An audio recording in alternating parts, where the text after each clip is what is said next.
নমস্কার বন্ধুরা, আমি এসে গেছি আরেকটা নতুন রেসিপি তোমাদের মাঝে শেয়ার করতে। আজকে বানিয়ে দেখাবো ছোট আলুর দম। তো প্রথমে আমি আলুগুলোকে সিদ্ধ করে নিলাম এবং একটা কাটা চামচের সাহায্যে একটু ফুটো ফুটো করে দিলাম, যাতে করে লবণ আর ঝালটা যাতে আলুর মধ্যে ভালো করে যায়। তো প্রথমে আমি আলুটাকে একটু ভেজে নেব। তো প্রথমে আমি তেলের মধ্যে একটু নুন আর হলুদ দিয়ে দিলাম এবং আলুটাকে একটু ভেজে নেব।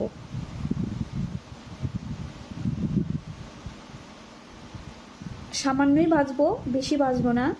আলুটা আমার ভাজা হয়ে গেছে।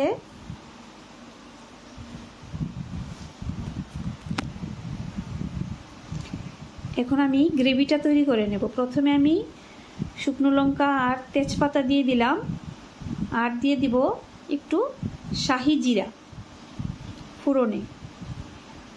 তো জিরাটা আমার একটু ভাজা হয়ে গেলে এখন আমি পেঁয়াজ কুচিটা দিয়ে দেব। এখানে একটু বেশি করে একটু পেঁয়াজ কুচি নিতে হবে। তো পেঁয়াজটা আমার ভাজা হয়ে গেছে। এখন আমি আদা বাটা দিয়ে দিচ্ছি, আর দিয়ে দিচ্ছি রসুন বাটা। তো রসুন আর আদাটা একটু ভালো করে আমি ভেজে নিলাম। এখন দিয়ে দিলাম কাঁচা লঙ্কা বাটা আর শুকনো লঙ্কা একসাথে করে রাখা দিয়ে দিলাম এটা, আর দিয়ে দেব ধনে আর জিরে বাটা। এখন মশলাটাকে একটু ভালো করে কষিয়ে তারপর আমি এখানে দিয়ে দেব পেস্ট করে রাখা টমেটোটা।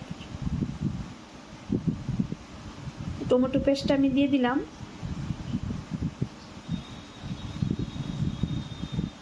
এখন একটু ভালো করে আবার কষিয়ে নেব।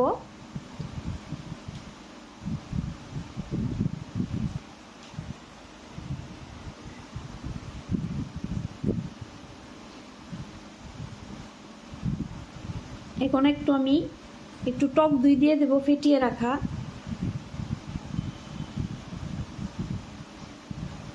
টক দইটা দিয়ে এখন ভালো করে মশলাটাকে আবার একটু কষিয়ে নেব।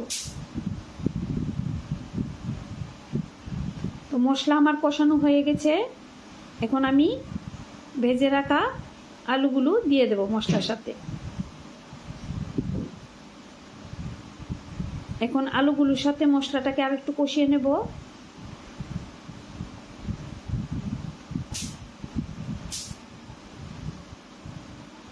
আর এখন দিয়ে দেবো আমি একটু গরম জল। তো রান্নাটা আমার এখানে মাখামাখাই হবে, তাই বেশি জল দেব না। আর আলুটা তো আগেই সিদ্ধ করা আছে। তো আমার হয়ে গেল আলুর দম। আমি তাতে কয়েকটা চিড়ে রাখা কাঁচা লঙ্কা দিয়ে দিলাম।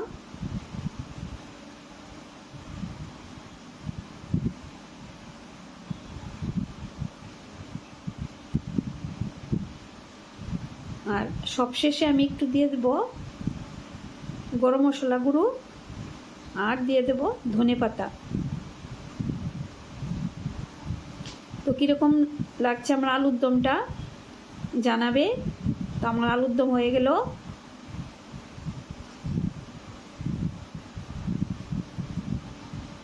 রান্নাটা আমার এখানেই শেষ। কাল দেখা হবে আরেকটা নতুন